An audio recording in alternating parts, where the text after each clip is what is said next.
Oi! Hoje é a terceira parte da leitura comentada de Esaú e Jacó, escrito por Machado de Assis, no nosso projeto de lermos todos os 9 romances publicados pelo autor.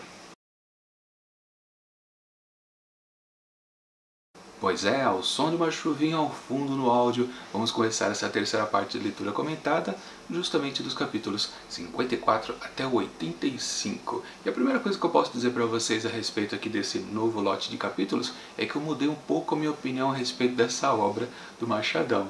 Sim, eu pensava de um jeito antes, nos dois primeiros blocos de capítulos, e agora estou pensando diferente. Mas isso eu vou desenvolver com o tempo. Primeiro vamos lembrar do que a gente veio do bloco anterior. Tínhamos aquela situação onde Flora parecia que começava a tender por um dos gêmeos.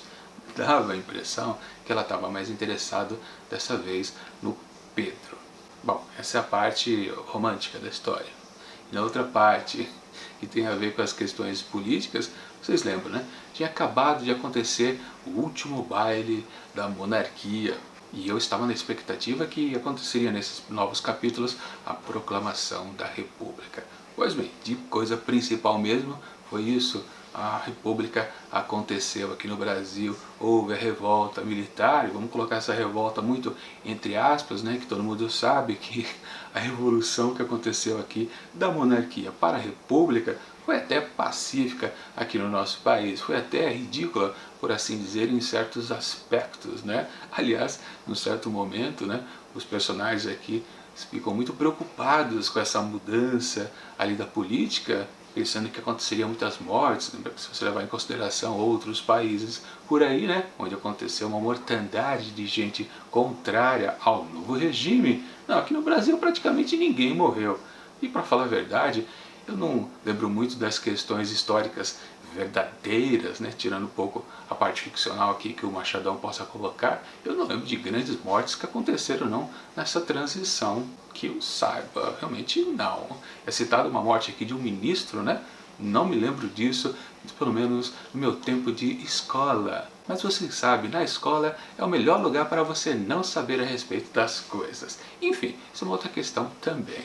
O que importa é que sim, a mudança da monarquia para a república aconteceu e, claro, afetou muito os personagens, principalmente por causa daquela grande dualidade principal que existe aqui nessa história.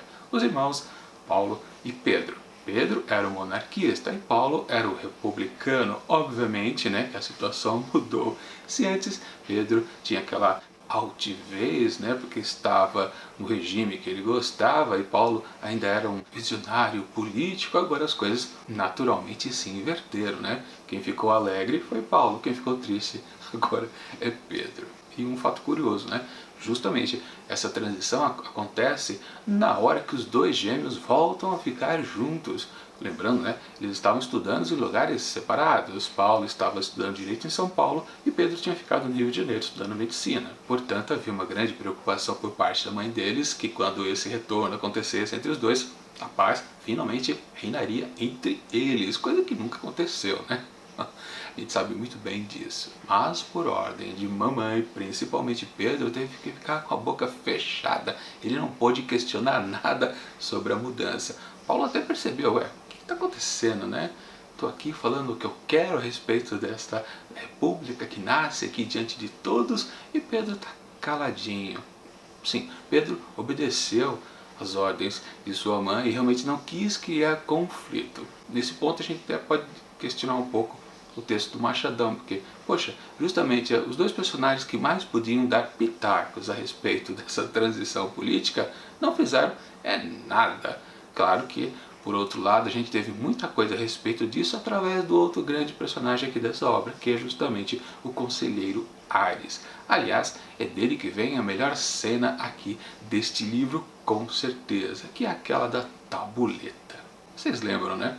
Até um personagem que meio en passant que apareceu lá no segundo bloco de capítulos. E eu sempre digo para vocês, né? Machado de Assis tinha essa grande característica de usar pouquíssimos personagens nas suas narrativas e de vez em quando colocar um personagem secundário bem pequenininho em alguma cena aqui e ali. E você pensa, é coisa que vai aparecer agora e nunca mais vai ter importância na história. Não, para Machado de Assis, mesmo os personagens secundários que, sim, aparecem aqui em um certo momento apenas para dizer que existe, depois no futuro da história ele vai fazer algo muito importante que pode mudar os rumos de tudo. Bom, no caso aqui dessa vez foi o Custódio, que era o proprietário lá daquele estabelecimento da confeitaria que estava fazendo uma nova plaqueta, tabuleta, né?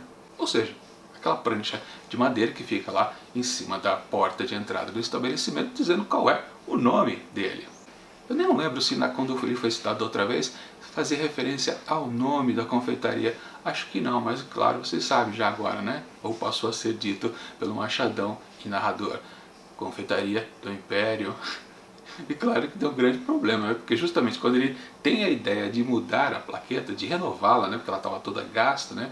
Tem aquela questão lá do pintor, tudo que a gente viu antes.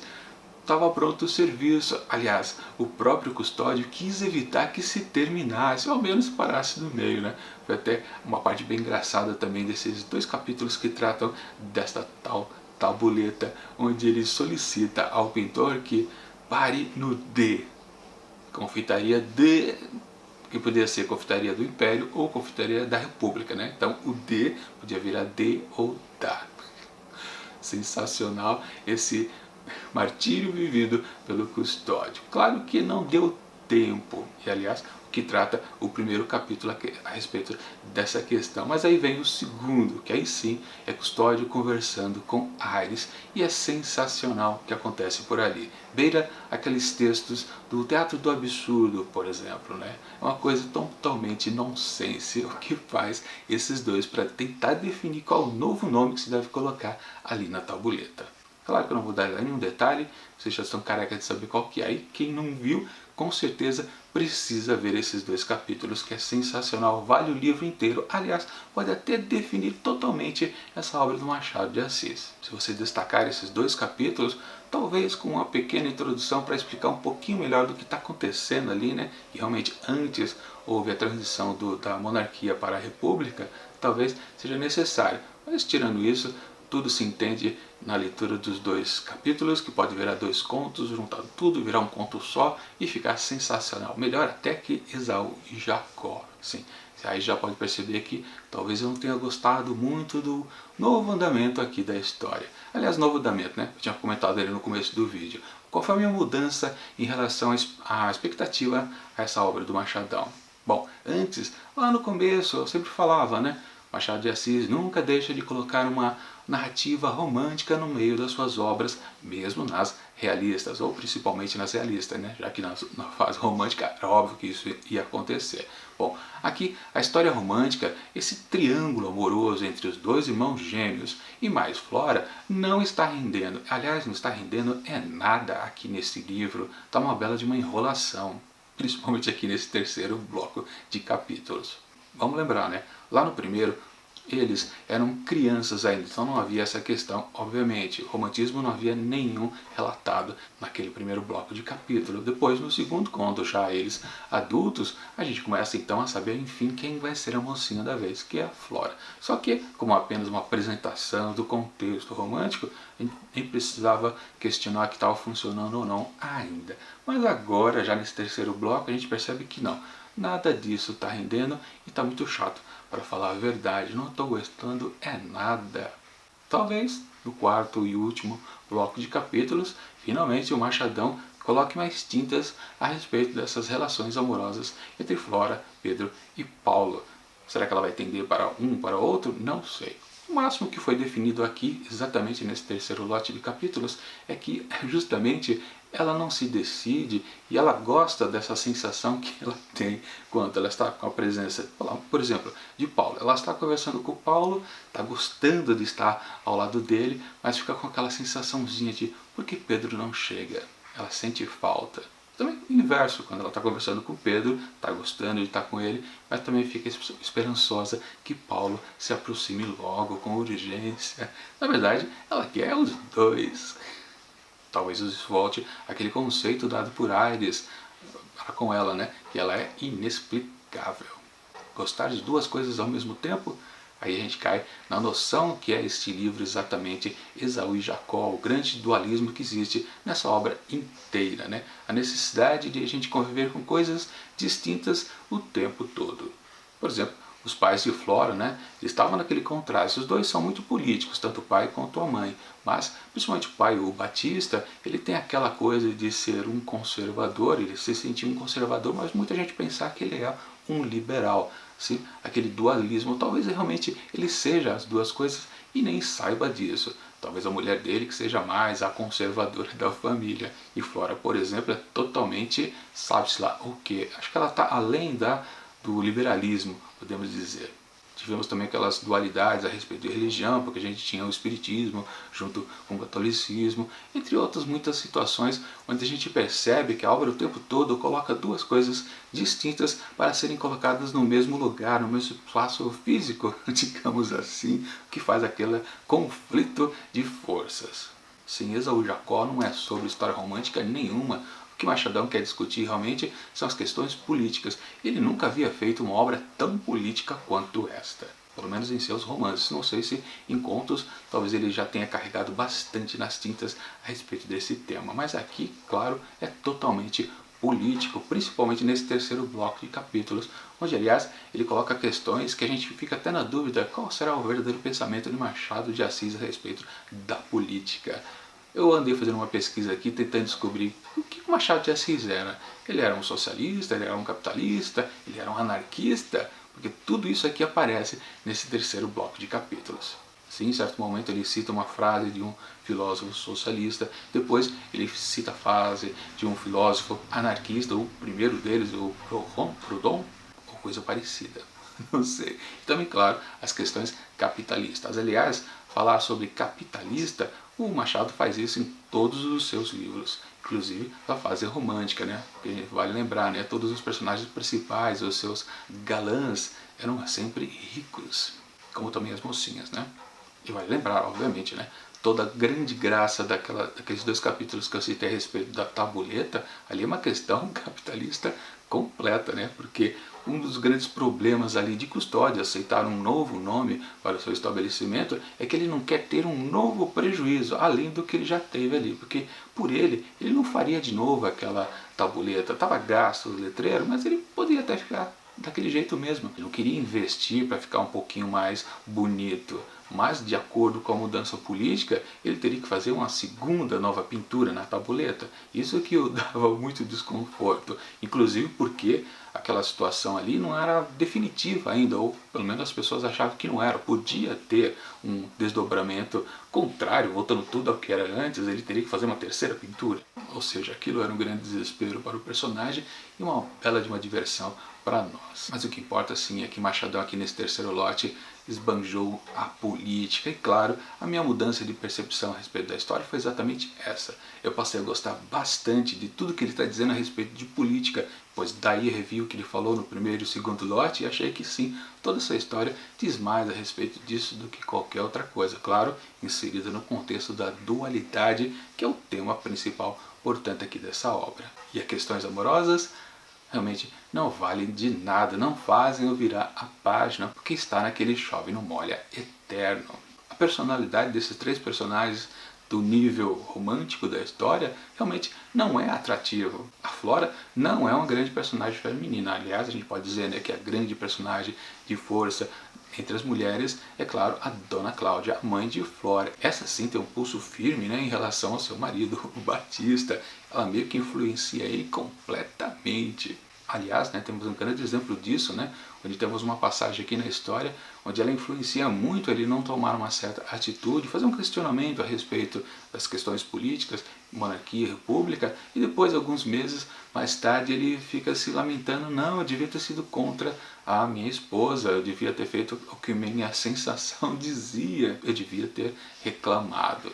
Posto aquele discurso que ele estava pensando, né, em voga para todo mundo saber. E aliás, falando na família dos Batistas, no final do bloco anterior de capítulos, nós tínhamos que eles poderiam mudar para outra localidade no Brasil e era uma grande aflição da Flora. Para você ver como as questões da mocinha da vez são muito, às vezes, pueris, né? A preocupação dela é ter que se mudar do Rio de Janeiro. Mas enfim, a família Batista poderia ir para outra localidade. Aliás, depois foi exposto que ele seria alguma coisa lá no norte, porque o Batista ganharia uma presidência de alguma das províncias. E vale lembrar, para quem não sabe, né, província é o que a gente chama de estado hoje em dia, ou seja, ele seria um presidente de província, então ele seria um governador de algum estado. Mas teve a mudança política, obviamente, e tudo que estava combinado em termos políticos foi para o vinagre, literalmente. Mas, mesmo assim, apareceu uma tal de comissão, e aí uma parte que eu não entendi direito, para falar a verdade, confesso. Mas, de qualquer forma, a família se mudou para alguma localidade que eu não sei qual que é. Se algo foi dito em algum lugar, numa palavra, numa frase apenas, passou batido. Enfim, depois de meses, eles acabam voltando. Isso já também dá no final dos capítulos desse terceiro lote. São recebidos até com pompas, né, pelos santos, mas por aí vai, que claro, teve outra proximidade de Flora para com os meninos e ficou nisso por aí mesmo. Assim, também vale lembrar que o Machado também retornou com outros personagens também temporões que apareceram lá nos primeiros capítulos. Do mesmo jeito que Custódio também foi, só que Custódio era do segundo lote, né? Lá do primeiro voltou a falar um pouco sobre aquela adivinha, né, de nome Bárbara, se eu não me engano, e também aquele sujeito que ganhou uma grande esmola da Natividade. Vocês lembram, né? Quando Natividade e a sua irmã Perpétua foram consultar a adivinha Bárbara a respeito do futuro dos irmãos gêmeos, ambas saíram felizes lá do que foi dito pela tal adivinha, e naquela toda expansão que estava na atividade, ela encontrou o cara lá pedindo uma esmola e ela deu 2.000, uma nota de 2.000 contos de réis. A gente ficou sabendo do destino desse cidadão, ele ficou rico. Mais uma pitadinha a respeito do capitalismo também aqui do Machadão, né? Uma situação bastante interessante, como de novo o Machado aproveitou um personagem bem en passant e que faz dele também um bom comentário no futuro, na história, claro, relacionado à questão principal aqui, que é a política, o que resultou também num ótimo capítulo. E dito isso, acho que eu já disse tudo o que foi de interessante aqui nesse terceiro lote, e só resta esperar, pensar sobre o que vai acontecer no quarto e definitivo conjunto de capítulos, que eu não sei o que vai acontecer. Não tenho apostas para as questões amorosas. Flora vai ficar com um dos dois? Vai aparecer um terceiro partido? Não sei. Será que vai acontecer? Ah, também, isso vale lembrar, né? Eu já ia falar, será que um dos dois vai deixar de existir para ela poder se decidir facilmente? É justamente uma coisa que eu comentei lá no vídeo anterior, né? Sempre tem o fator morte aqui nas histórias do Machadão, né? Não tivemos nenhuma morte significativa para acontecer mudanças até agora. Foi relatado sim uma morte agora, que é daquele personagem Plácido, que era o mestre lá do espiritismo do Batista, que acabou sendo um pouco mal aproveitado pelo Machado. Vamos combinar, né? Sim, na minha aposta de sempre, né? Ele poderia ter retornado para algo mais significativo. E dessa vez, quando ele retornou, não valeu lá muita coisa. E no contexto geral, claro, a morte dele não significou nada, não mudou nada dessa narrativa. Então pode ser que também no quarto lote de capítulos uma morte mais significativa apareça mesmo e faça tudo mudar. Nas questões políticas, eu não me lembro de nenhum outro fator que aconteça logo depois da proclamação da República. Aliás, já passou tempo, né? A proclamação foi em 1889, já estamos no ano de 1891. Não sei se vai acontecer outra coisa interessante que marcou no campo verídico, que eu me refiro à política aqui no Brasil. Não sei se vai acontecer mesmo. Ou seja, eu não tenho nenhuma aposta para fazer para o final dessa história. Não tenho mesmo, não faço ideia do que possa acontecer. Espero que seja, claro, algo surpreendente. Quem sabe Machado também cumpre uma das coisas que ele sempre faz nos seus romances, que é justamente no terço final ou no quarto final, ele muda tudo de uma vez, de repente, sem avisar, colocando novos personagens, jogando fora o que parecia tendência óbvia das coisas. Embora não há tendência óbvia nenhuma, né? Porque qual é? Não tem. Fazer o quê? Bom, então é isso. Sábado que vem temos o último lote de capítulos, que será do 86 ao 121, e a gente encerra essa história de Esaú e Jacó, ou Pedro e Paulo, ou República e Monarquia, ou Capitalismo e Socialismo, ou um monte de coisa que o Machadão colocou aqui nessa obra. Claro, enquanto o próximo vídeo não chega, eu deixo aqui do lado as resenhas que eu fiz a respeito de outras obras aqui no projeto de leitura de todos os romances de Machado de Assis. E tchau!